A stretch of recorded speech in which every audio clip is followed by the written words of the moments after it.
Okay, this was seriously one of the most fun books I have ever read.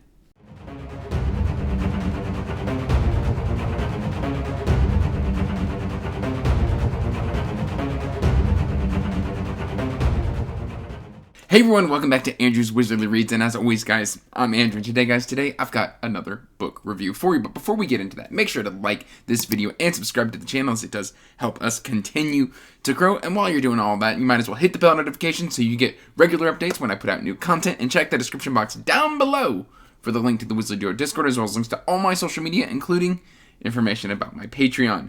And that said guys, I have got an amazing YA adventure story here for you. And recently, like, these YA adventures have been really changing my mind about YA, because I feel like YA has gotten this label as being like subpar, like for younger kids. That's not the case. Like, if you look at The Legend of Black Jack by A.R. Witham, and now this one, like, I've read a lot of fantastic YA, and I'm here to talk about it. And of course, I am talking about Terravinium Chronicles, Book 1, Debunked, by Dido Abbott. And I'm saying Dido because he says it rhymes with Cheeto, so I'm going to go with Dido Abbott. And guys, this book is basically just, it's a riot. The best way I can sell this one to you is imagine Douglas Adams and Terry Prattchet wrote Journey to the Center of the Earth together, but like made it a portal fantasy. And you're gonna kind of land somewhere in there. This book is just a ton of fun. I just want to read this. The book opens with this. So this is completely non-spoiler. And then I'll read you the blurb on the back. Dearest Alexandria and Osmandius, if you are reading this, I have perished. My demise likely involved some manner of spiked pit or curiously fanged beast, so it's doubtful I suffered long. Do not try to find me. The path is too perilous, and I am lost to the mortal plane. Sir Quibby. When Alex and Ozzy read their grandfather's latest death letter, they barely blink. Dying 6 times in 2 years has to be a record, even for an explorer as incompetent as Sir Quibby Forsyth III. Faster than you can say kidnapped by a giant glowing lizard, the Forsyth twins are dragged into a world of ancient prophecies, sarcastic swords of legend, mutant slime beasts, and a growing awareness that their grandfather might be the greatest explorer in history. With Sakar the Annihilator hot on their trail, Ozzy and Alex must solve the mystery of Sir Quibby's disappearance before they become final victims of the Forsyth curse. And that is Debunked here. And guys, get a load of this cover. You can already tell it's kind of silly. We've got this kind of airship over here. This is, I believe this is Angelus. We have got just this porthole with this map. In fact, let me show you a better version of this map. Guys, you can go onto the author's website and get this map. I think this map with the book is like $35. I could have that wrong. I have it linked in the description box down below. But without further ado, waboosh. Look at this giant masterpiece. I mean, we've got contrivance here.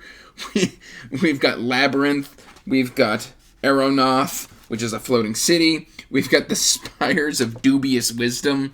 I love this map. This is so good.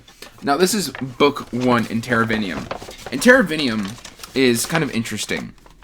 So to kind of explore this story or this world a little bit, this isn't quite a like portal fantasy. Basically, the history and the lore is that like Terravinium and Earth used to be one plane, and then something happened, and Terravinium was encapsulated in kind of like an adjacent bubble, almost like a dimension bubble, I'm gonna say. And basically, there's a way to travel back and forth, but it's very difficult to do. And Sir Quibby, our main characters, Osmandius or Ozzy and Alexandria, discovered the way to do it. And in so discovering it, he unlocks this whole fantastical, silly world. We've got like cities of just crazy mad scientists. We've got people who are kind of mutated through the use of this magic system. There's like this magical element that if you spend too much time around it will cause wild mutation. And one of our main characters, Pascal, is this mutant camel mad scientist who is an inventor who creates a lot of the technology that we see within this story. We've got Layla, who is this kind of wrencher. She's a mechanic. She kind of keeps things running on the Angelus. And it's so good. The humor in this story is top notch. But essentially what is happening is on the back of the book, it tells you that Sir Quibi has a history of falsely reported deaths because he's supposedly this terrible explorer. He, debunks, he leaves his bunk to go out exploring, as it is explained, and basically, during this latest death wish, all of a sudden these glowy-eyed, assassins start showing up to try and steal something from Alex and Ozymandias when this latest death kind of seems to be real. And so they kind of run back to their lighthouse where they live. They kind of live out on this lighthouse, and it's full of traps because their housekeeper constantly resets the traps, moves them. There's a moving snake pit. It's so silly. It's so funny. But basically something happens, and snap, we discover Terravanium when they are kidnapped by a glowing lizard. And we kind of get thrown into this magical world, and it's so hard to talk about this story without spoiling it. I mean, we've got bizarre mercenaries, we've got a weapon inventor who will critique the mercenaries using his weapons while they're trying to use the weapons on him.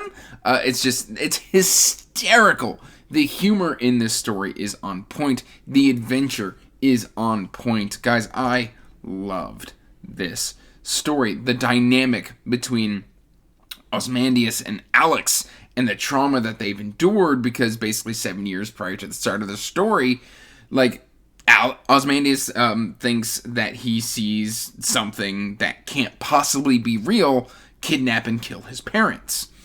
And we come to find out that maybe he wasn't as crazy as people thought. And Ozymandias is very bookish, while Alex is very athletic. She's very good at sports. She's more good at dodging traps and stuff like that. So they're kind of these polar opposites. They're very smart and they're very outgoing and things of that nature, but they are very different in terms of twins. And so we kind of get to dive into this Ozymandias family curse and explore Terravanium and figure out what's going on. There's this prophecy about these stones that may have importance, and these are mythical stones, and we've got this kind of evil overlord that we haven't met yet called the Fury King. Scar is one of his annihilators who is mentioned here on the back of the book. He is very much trying to find a way to get these mythical stones, and we kind of get the first stepping stone in what is to come here in this story. Ditto has definitely left it open, and I mean, it's called Volume 1. If you call something Volume 1, I mean, there's probably going to be a Volume 2. And one of the things I have to show you here is, if we just flip back to a random book, there are footnotes in the style of Terry Prattchet and Douglas Adams. And these footnotes are hilarious. So whenever you come across a footnote, on the Kindle, it's very easy. You just tap the button, or you tap the 1 or the 2 or the 3 or the 4 icon, and it immediately jumps to that footnote, and then you can just hit X and it'll jump back to the story.